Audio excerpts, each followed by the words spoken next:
Hi, friends. This week, I'm returning to something that I actually did not that long ago. A few weeks ago, I worked out of this art Advent Sketchbook by the Cassie Projects. I'll link that video in the iCard and in the description box below. But in that video, I used only art supplies that I've never used before. And you guys seem to really like that. Plus, since I can't ever seem to hold back from buying new art supplies, I have a pretty large selection of supplies that I've never used before. So let's keep going. The first new art supply that I'm going to try out are these Arteza Watercolor Pencils. I don't even remember how long ago I bought these, but it's been a while. And since I've been experimenting with various watercolor utensils lately, I figured this was a great time to bust these out. Excuse me?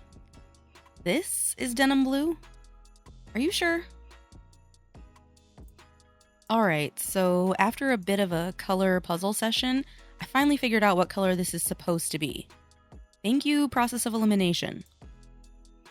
I swatched them all out, activated them with water, and honestly, I am really digging the range of colors. I feel like there's a solid selection of tones in every color family.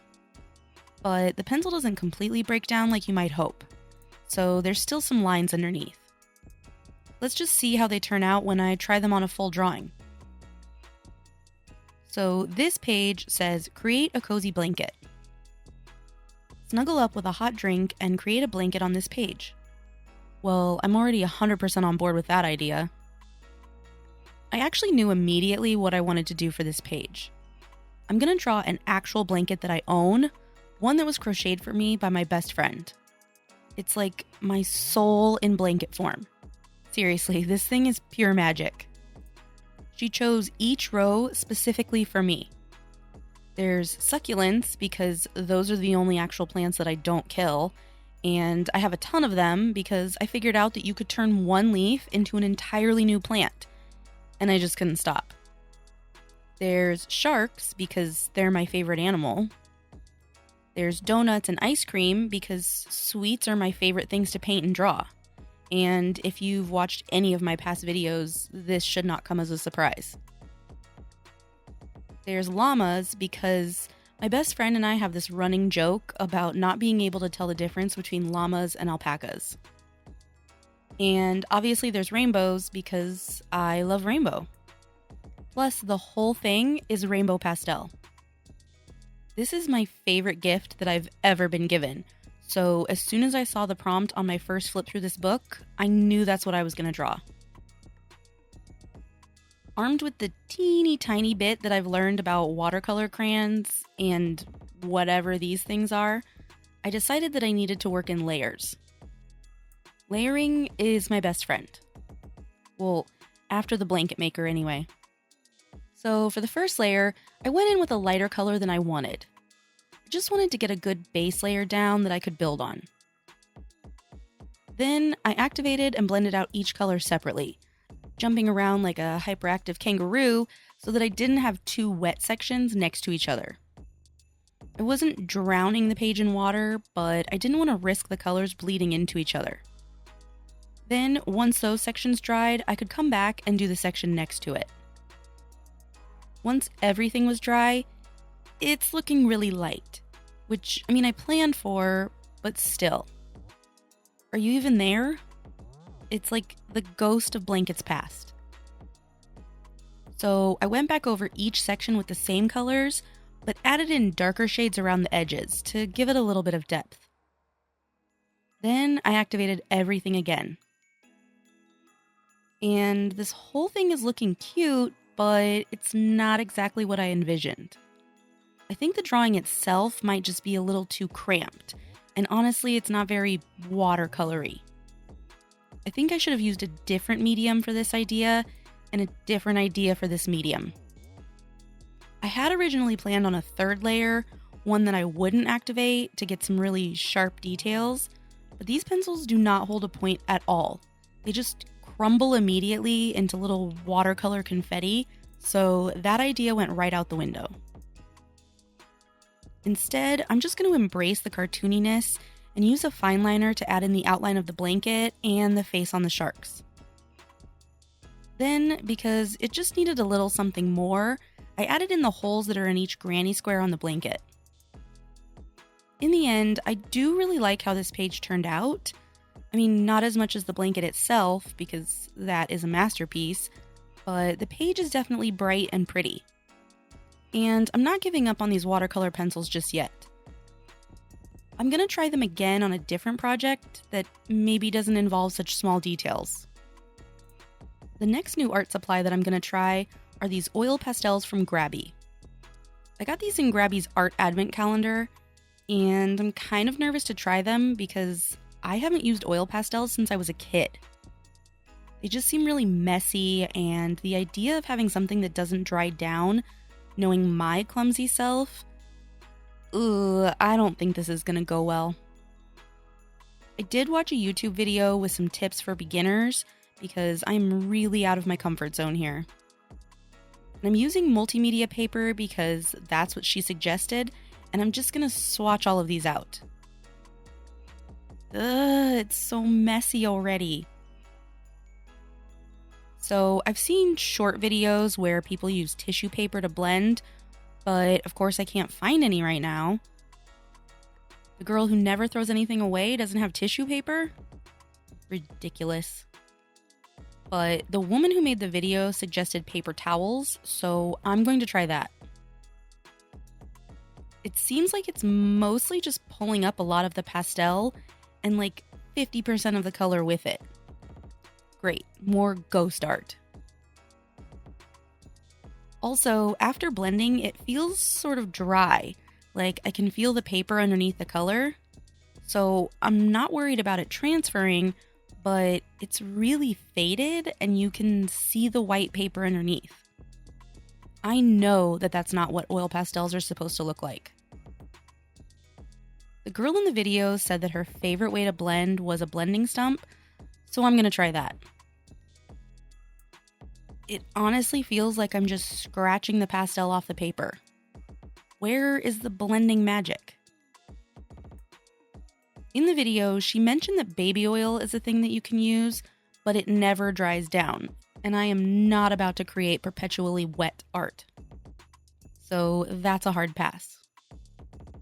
She also mentioned that you can use a solvent like Gamsol, but I'm not about to risk death by fumes, and it's way too cold right now in Nebraska to open a window. So the last blending technique that I tried was using my finger. Surprisingly, it did help keep the color on the paper, but still it looks kind of faded. I mean, it feels waxy, but it sure doesn't look that way. I did try blending two colors together, first with my fingers, which was a bad idea. That just made a muddy and uneven mess. It was like the wax was just clumping together or something. So then I switched to a paper towel, but again that just pulls up the pigment, and the blend still doesn't even look that great. I'm never one to give up though, so I tried one more time using a blending stump. This time I'm doing a layer of one color, blending that, and then adding the second color and blending again. It does look a little better, but still not quite what I was hoping for. I tried adding more wax and then blending again, but it actually just kept getting patchier and patchier, like bad foundation. Is this what oil pastels are really supposed to look like? I'm 99% sure that I'm doing something wrong here, but I have no idea what it is. So let's just move on and see what happens. The prompt that I'm going to be using these on is this one that says, bring life to an object by giving it an expression. And as I'm sketching out some cute little mittens, I just need to get something off of my chest. Recently, I got a comment on a video calling me ignorant for not knowing about an art supply. And I didn't really think too much of it at the time, but as I was struggling along with these oil pastels, I almost gave up and was ready to cut out all of this footage. But then I realized, no, that wouldn't be true to who I am. I am not a professional artist. I'm not giving tutorials or selling my art. I'm not even pretending to know what I'm doing. I'm just a person in her craft room making a mess and dragging you along for the ride. It's not brain surgery, it's just art. So, TLDR, there's nothing wrong with being ignorant. At least in this case. Anyway, back to these mittens. As I laid down this first layer of wax, I noticed that it's making these weird dark lines on the page. I don't know what's causing this because the pastel is light pink and the lines were almost a dark purple. Is it magic? I started out trying to blend with my finger so that I could keep as much color as possible, but it's starting to gather and clump together, so it just looks weird and swirly, like they're abstract art mittens. I tried switching to a blending stump and it was like the stump couldn't keep up. Like it was scratching off the wax, but then it would get so clumped up with wax on the end that it couldn't pick up anymore and would just move it around the page. And, okay, I don't know how anyone gets a crisp edge with oil pastel because I made a giant mess around the edges. It looks like a toddler did it. I spent about 20 minutes just trying to blend out this first layer, going back and forth between my finger and a blending stump. And I'm sure I will get comments about these not being high quality pastels, but guess what? I already had them, and I don't want to spend a bunch of money to try out a medium that I might possibly hate. And right now, me and oil pastels are not friends. After all of that, I tried adding a second layer as a sort of shadow, but then when I tried to blend that, it either clumped together or disappeared completely. Ignorant as I may be, I gave this all of my effort. My fingers, paper towels, adding more color, blending it away, back and forth and back and forth. I'm fighting for my life here. Finally, I just gave up and moved on to the upper part of the glove. Now here's a non-blending related problem. Oil pastels are so crumbly. How do you not get crumbles everywhere? They're like little ticking time bombs just waiting to smear color wherever you don't want it. I don't know how to get them off without making a giant mess, so I just had to try to get them to stick to my fingers and lift them off. For the little details, I decided to not even try to blend, but it was still a struggle to make them solid lines, but also not a giant mess. And I didn't have a black in this set, so I had to use this awful dark bronzy color for the face. This is as good as it's gonna get, so let me just spend forever on the other side. After it was done, I set this aside for a few days to see if it would, set or dry up or magically get better, but no, it didn't. It still transfers onto my fingers. So I just cut out the mittens so that you couldn't tell what a mess I made, and then glued them into the book. And then I covered the whole page with tape because I just really need this whole thing quarantined. Ultimately, the page came out okay. I mean, the mittens are cute, so I don't hate them. The oil pastels, I hated every minute of the process. But I'm also super frustrated that I couldn't figure them out, so I kind of don't want to give up. I don't know. The last item that I'm going to test out are these Sharpie Creative Markers. I actually saw a lot of different creators trying these out like a few months ago, and of course I had to buy them, but then I just set them aside and forgot about them. So let's try them out now. Ignore my less than aesthetic swatching. I was really worn out after that oil pastel mess. But these are gorgeous. They're so opaque and the paint just really glides on. The only one that even looks slightly streaky is this one, but I'm not even sure if you can tell on camera because it's so slight. I'm really excited to use these. The last page that I'm going to do is this one that says decorate the cake. I got a little too excited and sketched out a terrifying melting snowman cupcake before I hit record. Oops. So I'm starting with white because, well, this is going to be a snowman cupcake, and I know that I'm going to have to cover up all of my sketch lines and the line work that's already on the page. Even though the white looked pretty opaque in my teeny tiny swatches, let's just say it wasn't exactly a whiteout situation. God, that was a bad joke, but there was a lot of lines showing through. And weirdly, the marker was feeling sort of dry at first. It got better as I went, but they were so juicy when I was swatching that it really caught me off guard. I thought I broke the marker somehow. The other markers though, smooth as butter.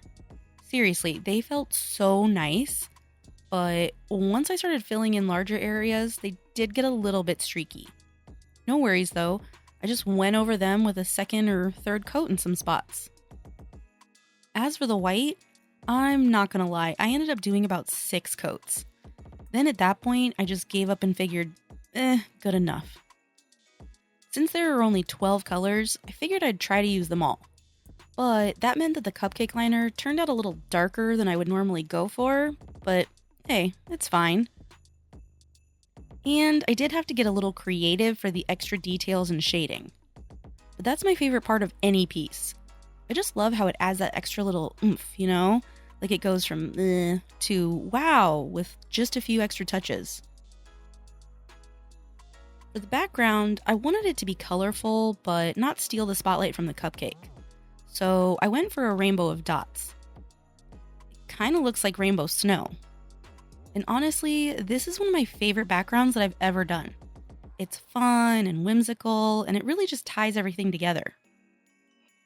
I think that this is my favorite page from this week. The snowman is so cute, even if he's kind of simple, and I really, really like the Sharpie Creative markers. They really need to come out with more colors. So that's all for this week. What do you think? Thanks so much for watching, and I'll see you next time.